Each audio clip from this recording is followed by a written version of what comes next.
this was great too, because we got the track coach in, right? So I'm like, you know, we are right on today, okay? It was a day like the rest, me sitting right there with the lost kids in another special class where I could fit the round pegs into square holes all day. As teachers excuse, we were just born this way.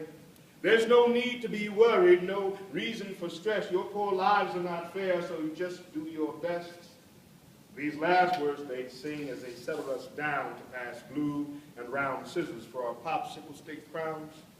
And while crafting a band for my popsicle crown, I reached a hand into pocket and guess what I found? It was a note from my mother. Again, like last week, a reminder things don't have to stay as we see. Written big in block letters, more easily read. It still took me a while, but here's what that note said. I will always love you as the first day you were mine, but to change in their eyes, you must first change your mind. If you want new results, you can't act the same way as your needs. If you want new results, you can accept what they say about your needs that make them think this box is okay. Put an eagle with chicks does not mean he's to blame, but he must one day fly, son, or he fails just the same. So keep your minds on your dreams and your eyes on that door. The inevitable victory can still be yours. To raise you up high, any risk I would take, but you, my dear boy, you must plan this escape. Not sure at what meaning the last line inferred, I returned to my crown with not much of a word. There I sat in the daze of the work I'd been working. Didn't notice strange sounds like free birds that were chirping. The next minute there I spent disbelieving. No way could I see what my eyes were perceiving. A window just appeared, where there had been none before among these walls and locks, this peephole and door. From where this thing came, I didn't bother to guess, but bright light, cool breeze soon captured my breath. And right outside the window, I heard sounds unknown, people cheering and laughing and loud microphones. My teachers made one big mistake on that day. When someone opened the window, they long hid away. As they hurried and scurried and scrambled about, doing all that they could to block the scene out, trying their best to reseal the nice box we were in. I picked my note off the ground and grinned my big grin. I heard announcers announcing on loudspeakers speaking, welcoming the champions that came from last weekend. He said, today is today, and last week was back then. On a day like this, folks, anyone could still win. As I think back, I know they did not mean for me to take those words and excitement so personally. But there's no control over words that we say. Once out of the mouth, they translate their own way. Every ear that can hear must interpret for self. So I hustled and scurried right up on the shelf. And I slipped past the teachers and opened the pane of the window before they could close it again. And I shimmied down columns just right for escaping and rushed myself over where people were pacing. I arrived at the field, was amazed by the scene of the runners and jumpers and all types of teams. They were stretching and reaching after preparing for months to take the first challenge and clear the high jump. Like antelope they leaped. None knew fear or seemed hopeless, so I slid right in line, praying no one would notice. But someone did see through my thin-veiled disguise. Maybe it was the boots or the scared look in my eyes. I begged, I'll do my best, sir. This looks like a blast, not like making those crowns from old popsicle trash. As the judges hemmed and then hawed, they explained the plain truth. Your training, your build are not for this pursuit. They continued this line as the stars started starting, but from up in the bleachers, big voices started barking. Maybe he's lightning, just been bottled too long. You might think he's weak, but what if he is strong? Nobody has ever tried hard as he tried, and even if he falls down, he most likely won't die. From what I can guess were new friends of mine and my mother, who must have been there the whole time, came demands I be given one shot at the bar, despite having no chance to show talent thus far. So they made me some room and they let me back in, knowing there was no chance I could actually win.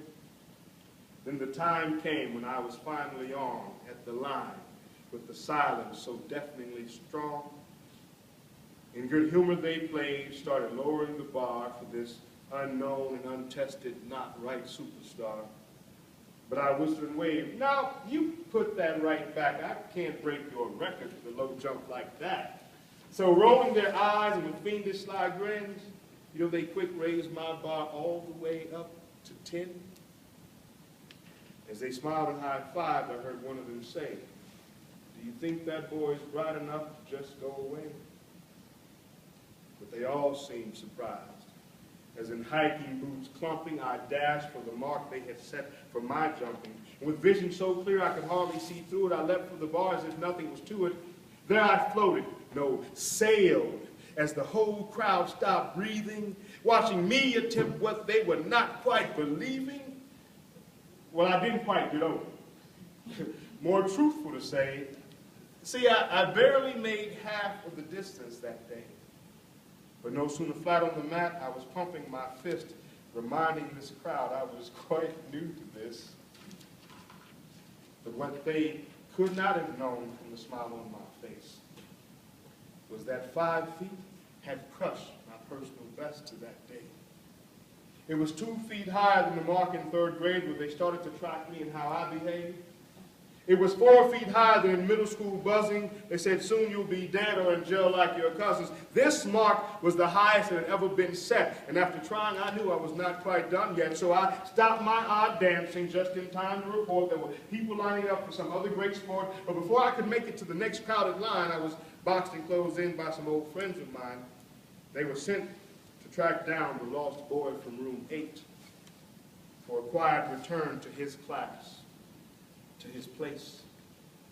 And once back there, they tried to downplay the whole scene, suggesting that life for me would be just a pipe dream. There are round pegs in your future. These square holes must be filled. It's good work for the hands and your particular skills.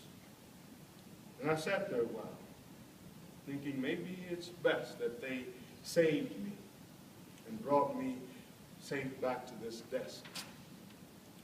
So I looked and took note of all the names I could see of the kids that had rescued and returned before me. There was Carlos and Derek, John Tilson's name twice, Rashida, Raymundo, and my long-lost friend Mike. So many more names here I did not recognize, including one signed A. Lincoln, here since 1825. And in the top right-hand corner, between all of those lines, there was just enough space left to finally make this seat mine. But before eyes could dim back to that early blank state, I heard the words again echoed from the stands at that race where my mother stood shouting and waving banners sky high. "So what if you fall down, boy? You most likely won't die."